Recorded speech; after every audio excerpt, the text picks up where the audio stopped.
LGBT+, qui prennent de plus en plus de l'ampleur dans nos sociétés. Je suis homme, mais je me sens femme. Je suis femme, mais je me sens homme. Moi-même, je ne sais même pas de quel sexe je suis. Et nous prenons ces valeurs.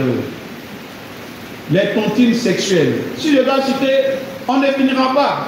Chacun sait. Et beaucoup font. Dans ce contexte, frères et sœurs, il faut beaucoup de foi, beaucoup de courage aux chrétiens qui veulent être apôtres, aux chrétiens qui veulent témoigner de ses convictions pour ramener à contre-courant des idées en vogue dans notre société actuelle. Il lui faut une foi courageuse pour défendre le point de vue chrétien, jugé par d'autres trop obscurantistes, parce qu'il garde son originalité, parce qu'il garde les valeurs prônées par Dieu, parce qu'il refuse de se laisser entraîner dans la folie généralisée. Il nous faut une foi intelligente pour argumenter respectueusement face à l'opinion publique qui refuse aux gens qui pensent différemment la liberté d'expression qu'elle revendique elle-même pour elle. Nous voulons croire davantage, mais nous avons l'impression que notre foi est trop petite, trop fragile, trop faible pour aller à contre-courant de ce que la société actuelle prône. Les apôtres eux-mêmes, face aussi au contexte de leur temps, n'ont-ils pas supplié Jésus? Augmentons-nous la foi. Et Jésus leur répond par une image déroutante. Si vous aviez de la foi comme une graine de moutarde. Autrement dit, frères et sœurs, ce n'est pas la quantité qui compte. Ce n'est pas la quantité qui compte, mais c'est la qualité de notre foi qui est importante. Une foi minuscule, mais vivante, peut déplacer des montagnes. Cette foi, peu de chrétiens y l'assurent aujourd'hui, du moins en visibilité, ou plutôt notre invisibilité dans la société. Je ne parle pas de nous. Ici, nous vivons bien. Et notre foi est vivante, elle se ressent. Ce n'est pourtant pas la ferveur qui nous manque. Il y a bien des fidèles qui sont engagés dans leur paroisse, dans leur communauté, dans leur groupe, dans leur mouvement.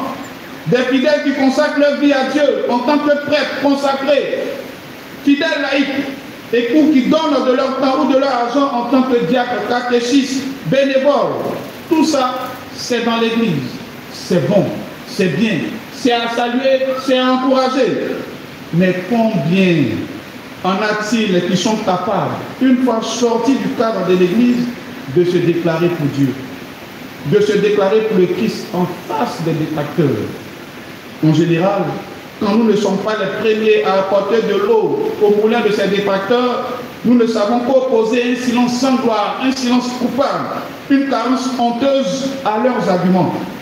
Tout ça se passe comme si nous avions honte de montrer notre appartenance religieuse au point que nous-mêmes chrétiens taxons d'intégristes ou bien même de conservateurs ou de 3 fois saints nos coreligionnaires qui abordent quelques signes extérieurs de leur christianisme. Et ce qui est encore dommage, c'est que souvent nous-mêmes les chrétiens catholiques, quand nous partons ailleurs, on ne nous a jamais rien appris à l'église catholique. À l'église catholique, on ne prie pas. C'est là-bas que Dieu se fait, pas ici. Et pourtant, frères et sœurs, Dieu sait si le monde aujourd'hui a besoin d'apôtres, de témoins qui opposent à la dérive du monde, au su et au but de tous, la foi qui les fait agir. Peut-être devrions-nous nous aussi, comme les apôtres du Christ, nous rendre compte qu'il nous faut cette foi intrépide, cette foi qui brave tout, qui entretient l'espérance, qui fait que tout devient possible. Comme les apôtres, nous pouvons alors prier le Christ pour qu'il nous donne et dispose nos cœurs à recevoir cette foi. Avec cette foi, la seconde disposition que le Christ recommande aux chrétiens, aux croyants de tous les temps, c'est l'humilité. En effet, Jésus conclut par une parole, l'évangile, qui peut nous porter. Nous sommes des serviteurs quelconques. Nous n'avons fait que notre devoir. La vraie foi, frères et sœurs, ne cherche pas à se glorifier. Elle ne dit pas, regarde ce que j'ai fait pour Dieu.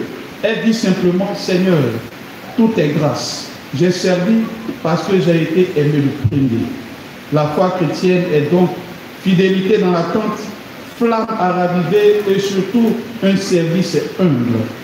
La foi, nous dit le Seigneur, nous permettra de faire des choses extraordinaires, de nous dépenser pour la cause de la bonne nouvelle. Mais quand vous aurez donné votre temps et votre argent, quand vous aurez consenti de lourds sacrifices, voire même ruiner votre santé, ne vous attendez à aucune récompense, à aucune reconnaissance particulière.